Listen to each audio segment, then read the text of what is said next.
आपके साथ बुलबुल भारद्वाज। रुक करते हैं बुलेटिन का। प्रधानमंत्री नरेंद्र मोदी ने वीर बाल दिवस मनाने के लिए आयोजित एक कार्यक्रम में भाग लिया, जहां आपको बताते चले कि ये राष्ट्रव्यापी उत्सव है जिसमें बच्चों को भारत के भविष्य की नींव के रूप में सम्मानित किया जाता है। वहीं उस दौरान पीएम मोदी ने कहा कि हम प्रयास कर रहे हैं कि हमारे युवा सिर्फ किताबी ज्ञान तक ही सीमित ना रहें। वहीं हमारे बच्चों को इनोवेटिव बनाने के लिए 10,000 से ज्यादा अटल टीचिंग ब्लेस स्थापित किए गए हैं। वहीं मेरा युवा भारत अभियान हमारे युवाओं को पढ़ाई के साथ साथ विभिन्न क्षेत्रों में व्यावहारिक अवसर मिल सके, इसके लिए शुरुआत की गई है। वहीं उन्होंने कहा कि आज देश की एक और बड़ी प्राथमिकता है, देश सभी सक्षम होगा जब देश का युवा स्वस्थ होगा। वहीं फिट इंडिया और खेलो जैसे आंदोलन चलाए जा रहे हैं। वहीं प्रधानमंत्री नरेंद्र मोदी ने आगे क्या कुछ कहा, सुनिए। आप देख रहे हैं देश ने इसकी तैयारी कितनी पहले से शुरू कर दी है। हम नई राष्ट्रीय शिक्षा नीति, नेशनल एजुकेशन पॉलिसी लाए। हमने शिक्षा को आधुनिक कलेवर में ढाला, उसे खुला आसमान बनाया। हमारे युवा केवल किताबी ज्ञान तक सीमित न रहे, इसके लिए कई प्रयास किए जा रहे हैं। छोटे बच्चों को इनोवेटिव बनाने के लिए देश में 10,000 से ज्यादा अटल टिंकरिंग लैब शुरू की गई है। हमारे युवाओं को पढ़ाई के साथ साथ अलग अलग क्षेत्रों में व्यावहारिक अवसर मिले। आज देश की एक और बड़ी प्राथमिकता है फिट रहना। देश का युवा स्वस्थ होगा तभी देश सक्षम बनेगा। इसलिए हम फिट इंडिया और खेलो इंडिया जैसे मूवमेंट चला रहे हैं। इन सभी से देश की युवा पीढ़ी में फिटनेस के प्रति जागरूकता बढ़ी रही है। आप देख रहे हैं कर्नाटक के बेलगावी में कांग्रेस वर्किंग कमेटी की बैठक हो रही है। इस बीच बीजेपी ने एक बड़ा आरोप लगाया है। वहीं पार्टी के प्रवक्ता सुधांशु त्रिवेदी ने कहा है कि बैठक में भारत का गलत नक्शा लगाया गया है, जिसमें पाक अधिकृत कश्मीर और अक्साई चीन को नक्शे से गायब कर दिया गया है। वहीं बीजेपी नेता ने कहा कि पूरा देश वीर बाल दिवस मना रहा है, लेकिन इसी अवसर पर एक और दूसरी तस्वीर भी सामने आ रही है जिससे बहुत दुख हो रहा है। वहीं आपको बता दें कि उन्होंने कहा कि बेलगावी में कांग्रेस की CWC की मीटिंग चल रही है और वहां कर्नाटक कांग्रेस की ओर से गांधी जी की फोटो के साथ भारत का गलत नक्शा लगाया गया है, जिसमें पाक अधिकृत कश्मीर और अक्साई चीन को नक्शे से गायब कर दिया गया है। ये बड़ा ऐलान जो है, बड़ा दावा सुधांशु त्रिवेदी के द्वारा किया गया है। आगे उन्होंने क्या कुछ कहा, सुनिए। गुरु गोविंद सिंह जी के साहिबजादों के बलिदान के इस पावन अवसर पर वीर बाल दिवस मना रहा है। बाल दिवस यह देश पहले भी मनाता रहा, परंतु प्रधानमंत्री जी ने वीर बाल दिवस यानी जो भारत के शौर्य का प्रतीक है उसे मनाने की घोषणा की थी और आज पूरा देश उत्साह के साथ, गरिमा के साथ उस बलिदान को याद कर रहा है। परंतु इसी अवसर पर एक दूसरी तस्वीर उभर कर सामने आती है जो हृदय में बहुत पीड़ा उत्पन्न करती है। बेलगावी में कांग्रेस के द्वारा जो आयोजन किया जा रहा है उसमें बीजेपी कर्नाटक की तरफ से एक ट्वीट जारी होता है जिसमें भारत के नक्शे में पाक अधिकृत कश्मीर और अक्साई चिन्ह गायब दिखता है। अब इससे एक बात बहुत साफ हो गया है कि भारत को छिन्न भिन्न करने का स्वप्न देखने वाले शक्तियां, भारत को तोड़ने का ख्वाब देखने वाली ताकतों के साथ कांग्रेस के गठजोड़ की तस्वीर अब एकदम साफ हो गई। गुरु गोविंद सिंह जी के साहिब। वहीं कांग्रेस नेता संदीप दीक्षित ने महिलाओं के लिए 2100 रुपए मासिक भत्ते की आपकी प्रस्तावित योजनाओं को लेकर आपके राष्ट्र संयोजक और पूर्व मुख्यमंत्री अरविंद केजरीवाल के खिलाफ शिकायत लेकर दिल्ली एलजी से उन्होंने मुलाकात की है। वहीं उनका कहना था कि एलजी ने मेरी बात धैर्यपूर्वक सुनी है और उन्होंने कहा है कि वह मामले की गंभीरता से जांच करवाएंगे। वहीं उन्होंने मामले से सबूत मिलने पर कार्रवाई का आश्वासन भी दिया है। वहीं आपको बताते चलें कि दिल्ली में ये जो मामला है महिला सम्मान योजना का गरमाया हुआ है, जहां पर विधानसभा चुनाव से पहले काफी पार्टियां जो हैं एक्शन ले रही हैं अरविंद केजरीवाल के खिलाफ। वहीं संदीप दीक्षित यानी कि नई दिल्ली से उम्मीदवार कांग्रेस के संदीप दीक्षित आज एलजी के पास पहुंचे, जहां उन्होंने ये इस बात का खुलासा किया है कि उन्होंने इस मैटर पर जो है एलजी से बात की। आगे उन्होंने क्या कुछ कहा सुनिए।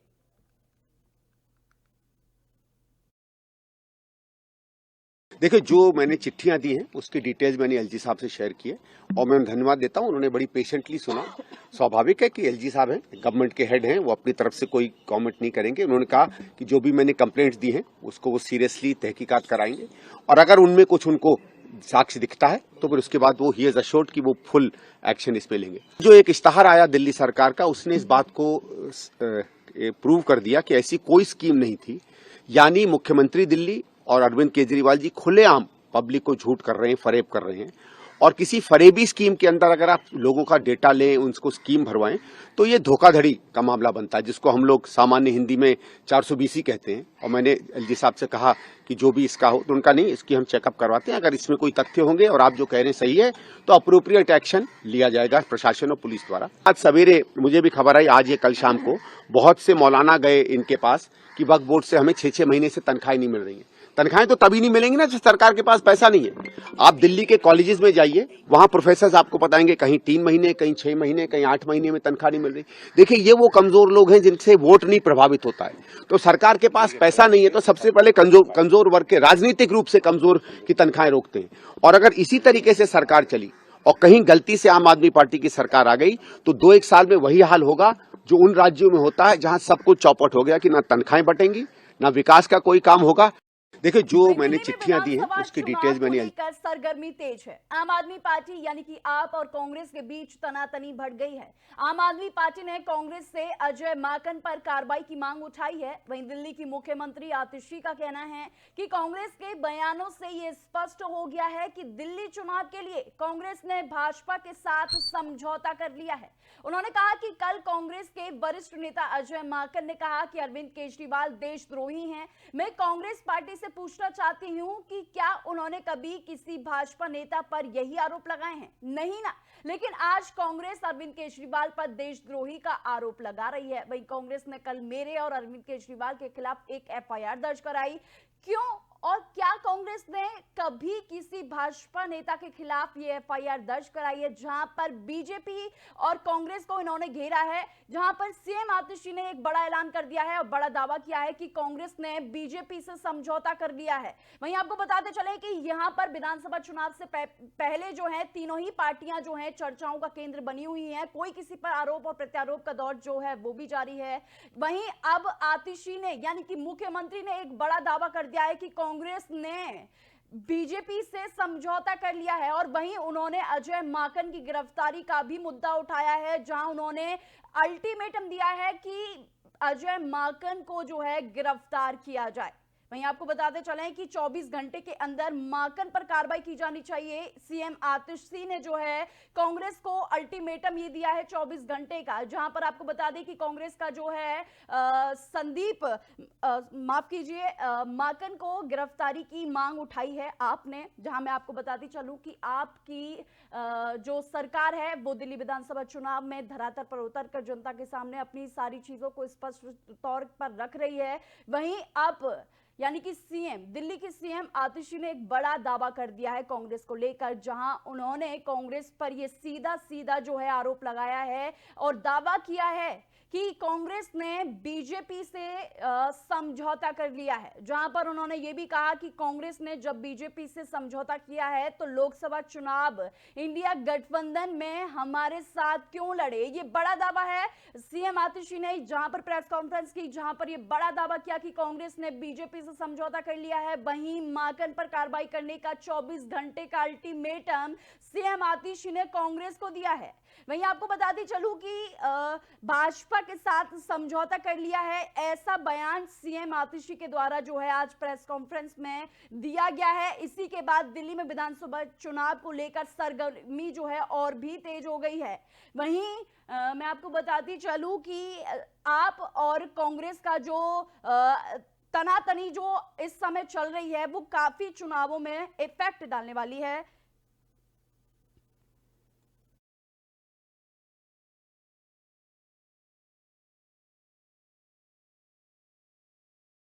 कांग्रेस के बयानों से, कांग्रेस के एक्शन से ये बिल्कुल साफ हो गया है कि दिल्ली के चुनाव के लिए कांग्रेस ने भारतीय जनता पार्टी से सांठगांठ कर ली है। ये बिल्कुल साफ हो गया है। कांग्रेस पार्टी ने अरविंद केजरीवाल जी के खिलाफ और मेरे खिलाफ एक एफआईआर दर्ज कराई। क्यों? बीजेपी के खिलाफ क्या आज तक कांग्रेस ने कोई कंप्लेंट करी है, कोई एफआईआर करवाई है? नहीं करवाई। लेकिन आम आदमी पार्टी के नेताओं के खिलाफ करवा रहे हैं। हमें आधिकारिक सूत्रों से पता चला है कि कांग्रेस के जो प्रत्याशी हैं उनका चुनाव का खर्चा भारतीय जनता पार्टी से आ रहा है। भारतीय जनता पार्टी कांग्रेस के प्रत्याशियों की फंडिंग कर रही है। इसमें प्रमुख संदीप दीक्षित जी हैं, जिनको भारतीय जनता पार्टी से ऐसा सुनने में आया है कि फंड मिल रहा है। कांग्रेस के बयानों से दिल्ली विधानसभा चुनाव में क्या प्रक्रिया चल रही है, क्या राजनीति चल रही है और कौन सी पार्टी क्या हाईलाइट कर रही है, वहीं पर इस पर तमाम जानकारी हम लेंगे आज।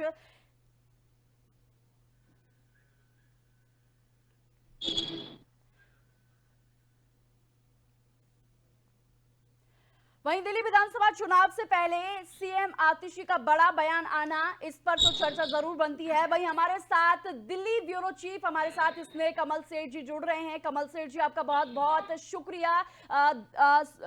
स्वागत करती हूं मैं आपका एबी स्टार न्यूज में। वहीं सबसे पहला क्वेश्चन आपसे ये रहेगा कि दिल्ली विधानसभा चुनाव से पहले कांग्रेस यानी कि सीएम आतिशी का एक बयान सामने आया है, जहां पर जो है काफी चर्चा होने लगी है।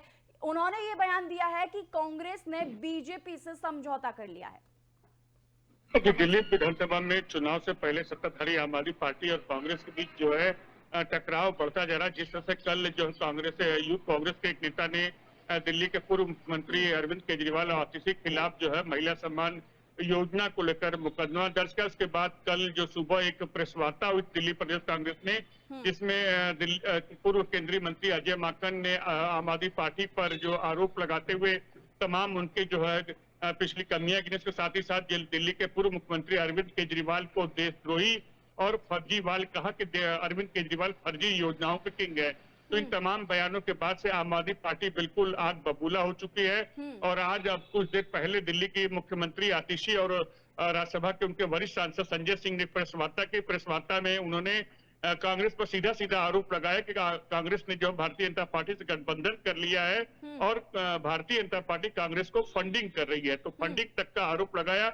उन्होंने कहा कि उनसे जो है पैसे लेकर जो है कांग्रेस के नेता ऐसे आरोप लगा रहे हैं, अगर कांग्रेस शीघ्र ही अजय माकन खिलाफ कार्रवाई नहीं की तो हम इंडिया गठबंधन से बाहर हो जाएंगे। और वही इस तरह के आरोप प्रत्यारोप लगातार लगते। इसके बीच जो है इसके जवाब में भारतीय जनता पार्टी के वरिष्ठ राज्यसभा सांसद सुधांशु त्रिवेदी ने अभी जो है प्रेस वार्ता की। उन्होंने कहा कि इस तरह का आरोप जो है बता रहा है कि आम आदमी पार्टी हार की हताशा में है, उन्हें हार का डर सताने लगा है। और 7 महीने पहले तक दोनों दल आपस में गलबहियां करते थे, लोकसभा चुनाव मिलकर लड़े थे, अब दोनों को हार का डर सता रहा है, इसलिए दोनों एक दूसरे के खिलाफ बयानबाजी कर रही है। वही फंडिंग पे आरोप पर सुधांशु त्रिवेदी ने कहा कि जिस तरह से आम आदमी पार्टी आरोप लगा रही है कि हमने कांग्रेस को फंडिंग की है, ये तो आरोप है, लेकिन हम तथ्यों के साथ कहते हैं कि अमेरिकी उद्योगपति जॉर्ज सोरोस ने स्पष्ट कहा कि हम नरेंद्र मोदी की सरकार को जो है स्थिर करना चाहते हैं। उसको लेकर जो उन्होंने स्पष्ट रूप से जो है कहा कि जॉर्ज सोरोस ने जो है भारत के तमाम विपक्षी दलों को फंडिंग की है। पहले आम आदमी पार्टी और कांग्रेस यह बताए तो उनको जॉर्ज सोरोस से कितने पैसे मिले थे। तो कुल मिलाकर हम कह सकते हैं कि इस समय चुनाव से ठीक पहले कांग्रेस और आम आदमी पार्टी के बीच जो तीखी बयानबाजी चल रही है वो कहीं न कहीं कुछ दर्शाती है। जिस तरह से जो कांग्रेस नेताओं ने कल जो है दिल्ली के पूर्व मुख्यमंत्री अरविंद केजरीवाल और आतिशी के खिलाफ जो बयानबाजी की, जो मुकदमे दर्ज कराए थे और जिस तरह के तमाम आरोप लगाए थे, उसको लेकर आम आदमी पार्टी बिल्कुल आग बबूला है। उन्होंने स्पष्ट चेतावनी दे दी है कि 24 घंटे के अंदर अजय माकन के खिलाफ अगर कार्रवाई नहीं की गई तो हम इंडिया गठबंधन से अलग होने का फैसला ले सकते हैं, या कांग्रेस को कह सकते हैं कांग्रेस इंडिया गठबंधन से कांग्रेस को अलग किया जाए। जी जी, कमल सेठ जी, सवाल मेरा यह है कि कांग्रेस की वापसी की लहर जो है दिल्ली में देखी जा सकती है विधानसभा चुनाव में, क्योंकि शीला दीक्षित का जो मॉडल है ये पलट देगी क्या कांग्रेस इस विधानसभा चुनाव को? क्योंकि जितना हाईलाइट शीला दीक्षित का नाम हो रहा है उस हिसाब से कांग्रेस विधानसभा चुनाव में कितना प्रदर्शन अच्छा कर पाएगी या नहीं? फिलहाल अगर कांग्रेस की वापसी की बात करें तो ये बहुत दूर कौड़ी है। हो सकता है जो कांग्रेस पिछले 10 सालों से दिल्ली की विधानसभा में शून्य थी उसका खाता खुल जाए, अच्छा प्रदर्शन करे, कुछ सीटें आ जाए, वो सीटें 1 या 2.5 के अंकों तक अगर पहुंच जाए तो ये कांग्रेस के लिए एक बड़ी उपलब्धि होगी। लेकिन अगर मुख्य मुकाबले की बात करें तो दिल्ली की जनता का जो मूड है, जिस तरह की तैयारियां हैं, उसको देखते हुए हम कह सकते हैं कि दिल्ली में जो विधानसभा चुनाव होगा उसका मुख्य मुकाबला आम आदमी पार्टी और भारतीय जनता पार्टी के बीच होगा। जहां तक कांग्रेस की आपने बात कही तो कांग्रेस की दिल्ली की सत्ता में वापसी अभी दूर की कौड़ी है। जी जी, कमल सेठ जी, मेरा अब ये सवाल ये भी है कि आपको हटाने के लिए क्या कांग्रेस और बीजेपी ने सच में समझौता कर लिया होगा या नहीं? कितना सत्य कितना असत्य जो है देखा जा रहा है दिल्ली में, ये कि आपको हटाने के लिए शायद ही कांग्रेस ने समझौता कर लिया हो? ये सवाल बिल्कुल हास्यास्पद होगा कि अगर कहे कि कोई यह कहे कांग्रेस और भाजपा आपस में समझौता कर ले तो बिल्कुल हास्यास्पद सवाल है। फिलहाल आरोप प्रत्यारोप का राजनीति में खेल होता रहता है, हर कोई किसी न किसी पर आरोप लगाता है। भाजपा कभी आम आदमी पार्टी को कांग्रेस की बी टीम करती है, कभी कांग्रेस जो है आम आदमी पार्टी को जो भाजपा की बी टीम करती है। आज जो वही आम आदमी पार्टी इन दोनों पर आरोप लगा रही है कि भाजपा और कांग्रेस एक दूसरे गठबंधन कर चुके हैं। लेकिन ये ऐसा मतलब सोचना या ऐसा सवाल करना भी बिल्कुल हास्यास्पद होगा कि भारतीय जनता पार्टी और कांग्रेस से एक दूसरे से कहीं न कहीं किसी चुनाव को लेकर आपस में जो है एक गठबंधन या कोई समझौता कर लें। तो आप और कांग्रेस के बीच में मुकाबला कठोर दिखाई देगा या फिर ऐसे ही जो है वोटरों के लिए या फिर सीटों के लिए कांग्रेस इसी तरीके से रह जाएगी? जी, दिल्ली में बिल्कुल हम कह सकते हैं मुकाबला त्रिकोणीय होगा, जहां एक और आम आदमी पार्टी, भाजपा और कांग्रेस होगी। लेकिन इस तीनों कोण में जो सबसे कमजोर कोण है वो कांग्रेस का ही होगा। मैं दोबारा कहना चाहूंगा कि दिल्ली में जो मुख्य लड़ाई होगी वो कहीं न कहीं आम आदमी पार्टी और भारतीय जनता पार्टी के ही बीच होगी। नहीं नहीं, कमल सेठ जी, क्योंकि शीला दीक्षित ने भी जो है मुख्यमंत्री रह चुकी हैं और उन्होंने कांग्रेस पार्टी ने उनके ही बेटे को जो है नई दिल्ली से चुनावी मैदान में उतारा है, तो जितने भी उनके पुराने वोटर्स हैं, जितने भी उनके पुराने वोटर्स हैं वो कांग्रेस की तरफ आ भी सकते हैं या नहीं? जी, यहाँ पर शीला दीक्षित का जिस तरह से आपने जिक्र किया, निश्चित रूप दिल्ली की सत्ता पर शीला दीक्षित ने 15 साल तक एक छत्र राज किया था, लगातार 3 बार मुख्यमंत्री रही। लेकिन शीला दीक्षित की पहली हार इसी नई दिल्ली विधानसभा में अरविंद केजरीवाल के हाथों हुई थी और उसके बाद से अरविंद केजरीवाल लगातार दिल्ली के जो है नई दिल्ली सीट है वहां से जीतते आ रहे। यद्यपि जो है कांग्रेस शीला दीक्षित के बेटे संदीप दीक्षित को नई दिल्ली से अपना उम्मीदवार बनाया है। लड़ाई बेशक दिलचस्प हो सकती है, लेकिन अभी हमें यह इंतजार करना होगा कि इस त्रिकोण में भारतीय जनता पार्टी का कौन सा चेहरा इस मुकाबले में 2 हाथ करने के लिए उतरता है। तो कम से कम भारतीय जनता पार्टी जब तक चेहरा डिक्लेयर न हो जाए तब तक हम नहीं कह सकते कि नई दिल्ली सीट पर कौन किस पर भारी पड़ेगा। अभी बीजेपी ने अभी एक भी उम्मीदवार की घोषणा नहीं की है, तो कितना चौंकाने वाला ये हो सकता है, क्योंकि चुनाव नजदीक ही आने वाले हैं। कितना नई दिल्ली सीट की अगर बात करें, फिर दिल्ली विधानसभा की सीट की बात करें, जहां आम आदमी पार्टी ने 17 विधानसभा में अपने प्रत्याशी घोषणा कर दी, वहीं कांग्रेस ने भी अपने 47 उम्मीदवारों की घोषणा की, जिसमें नई दिल्ली की सीट शामिल है। वहीं अगर भारतीय जनता पार्टी की बात करें तो भारतीय जनता पार्टी को अभी भी किसी प्रत्याशी की घोषणा नहीं हुई है। भारतीय जनता पार्टी की बात करें, भारतीय जनता पार्टी ने अपने पत्ते अभी खोले नहीं है। शायद उसको कांग्रेस की पूरी लिस्ट आने का इंतजार है, उसके बाद भारतीय जनता पार्टी अपने प्रत्याशी घोषणा करे। लेकिन जहां तक नई दिल्ली सीट की बात है, अगर पहले चुनावी फिजाओं में अगर बातों की बात करें, खुशबू की बात करें, तो कहीं न कहीं ये चर्चा जरूर है कि नई दिल्ली सीट से दिल्ली के पूर्व मुख्यमंत्री साहिब सिंह वर्मा के पुत्र, जो पूर्व सांसद हैं प्रवेश साहिब सिंह वर्मा, शायद इनके उतारे जाने की संभावना है। आम आदमी पार्टी की तरफ से अगर नई दिल्ली सीट, जहां अरविंद केजरीवाल होंगे, कांग्रेस की तरफ से जो है संदीप दीक्षित, तो कंफर्म दोनों होंगे। संभावना यह है कि इस त्रिकोण में प्रवेश साहिब सिंह वर्मा भाजपा के प्रत्याशी हो सकते हैं। जी जी, तमाम जानकारी के लिए कमल सेठ जी आपका बहुत बहुत धन्यवाद। तो ये थे हमारे साथ कमल सेठ जी, जिन्होंने दिल्ली विधानसभा चुनाव में क्या राजनीति पार्टियां कर रही हैं, और वहीं आज सीएम का इतना बड़ा, दिल्ली की सीएम का इतना बड़ा ऐलान जो हुआ, बड़ा दावा जो उन्होंने किया कि कांग्रेस ने बीजेपी से जो है समझौता कर लिया, इस पर तमाम जानकारी दी उन्होंने और इस चीज को क्लियर किया कि इन दोनों में जो है राजनीति पक रही है दिल्ली विधानसभा चुनाव आने से पहले। वही बढ़ते हैं अगली खबर की ओर, जहां दिल्ली विधानसभा चुनाव से पहले सभी राजनीतिक पार्टियां नेताओं और समाज सेवियों की पार्टी की सदस्यता दे रही हैं। वहीं ऐसे में आम आदमी पार्टी ने खेल और फिटनेस जगत की बड़ी हस्तियों को अपनी ओर आकर्षित किया है।